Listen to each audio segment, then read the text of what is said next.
Let me ask you something that most security teams don't want to answer. Right now, in your environment, how many accounts exist that shouldn't?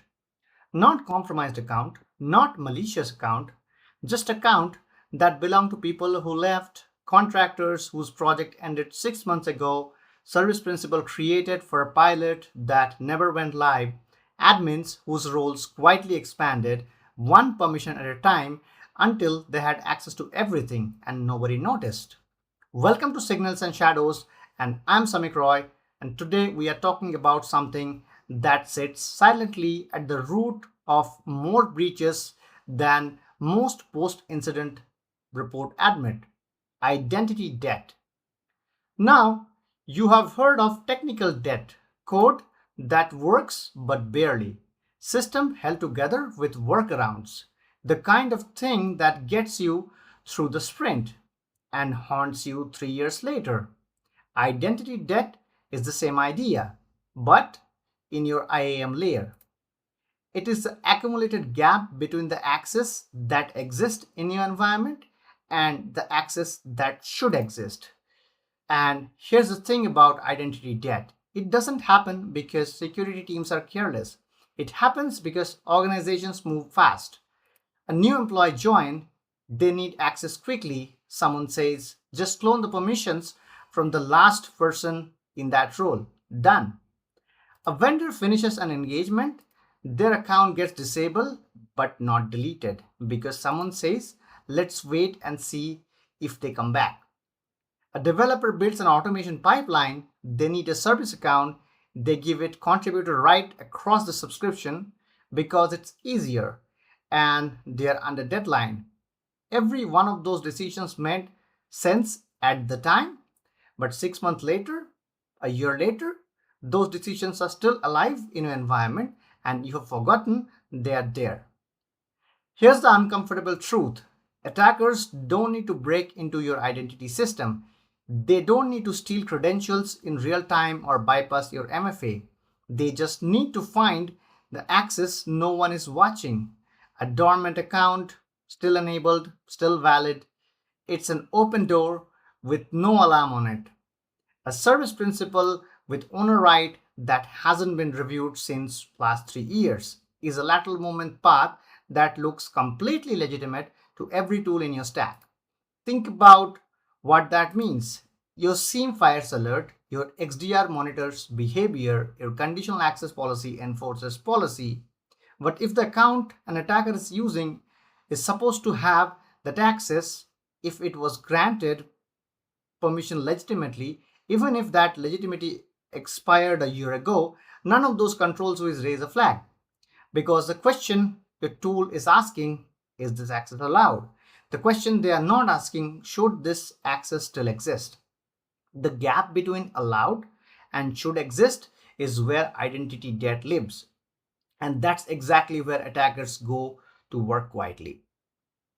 Identity debt showed up in four different ways in most of the environment. Number one, stale user account, former employees, past contractors, departed partners, account that were disabled but never removed. In some environment, what I've seen, disabled accounts from 3 years ago still had active group membership, which meant if they were ever re-enabled, even accidentally, their access is still there.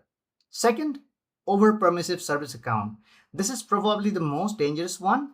Service principal and application identities that are created to do a specific job, but they are often given far more permission than they need because scoping takes time and the project launch doesn't wait.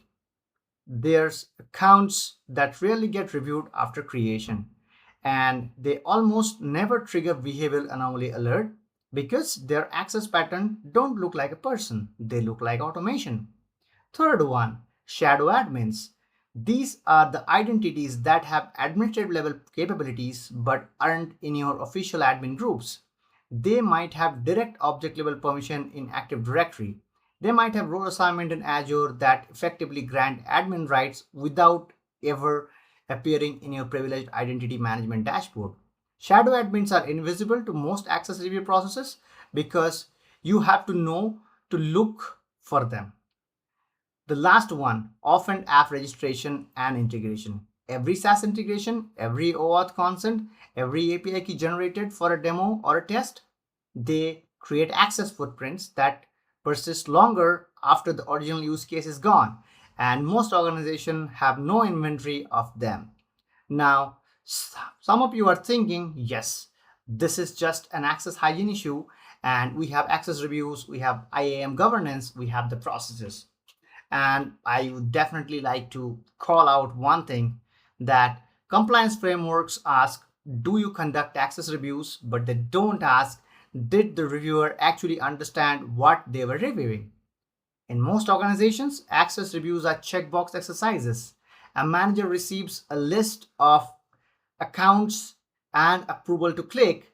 They approve everything because they don't have the context to deny anything confidently, and the review is not complete. That's the same problem we saw with security theater in our last episode. The control exists, the process runs, the audit passes, and the exposure remains.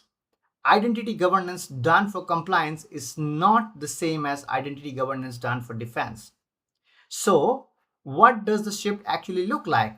It starts with a simple change in the question we ask. Instead of asking, does this account have the right permission? We should start asking, does this account still need to exist? And does it still make sense?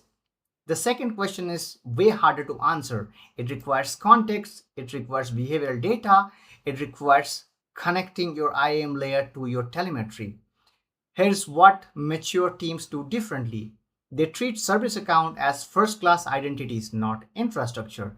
They scope them tightly, name them consistently, assign owners, and review them on a schedule tied to their workload lifecycle. They use just-in-time access for privileged role, entry ID, privilege management is their eligible access assignment instead of permanent ones, activation with justification, time-bound elevation. The technical capability exists in most environments. The organizational discipline to use is where most teams fall short. They automate stale access deletion, entry ID access reviews with auto remediation aren't just a compliance feature, they're a continuous shrinkage mechanism for your identity attack surface. And they treat behavioral telemetry from Defender for identity, from sign-in logs, from Entra as a signal that informs access decisions, not just audit log, not just something analysts scroll through, a live input that tells you when an account is deviating from its baseline. Because in a world where attackers authenticate correctly, the only way to catch the intrusion is to notice that something legitimate looking is doing something that doesn't make sense anymore. Identity debt is not a configuration problem, it's a discipline problem. It's the natural result of organizations that grow without consistently asking whether the access they created last quarter still serves them or now serves someone else. The attacker who find that access aren't brilliant, they are just patient. And the organization that close that gap aren't the ones with the most tools, they are the ones that treat identity not as a record of who exists, but as a continuous answer to the question who should still have access to what right now. That's the real perimeter. I'm Samik Roy. This is Signals and Shadows. Stay curious, stay skeptical, and I will see you in the next episode.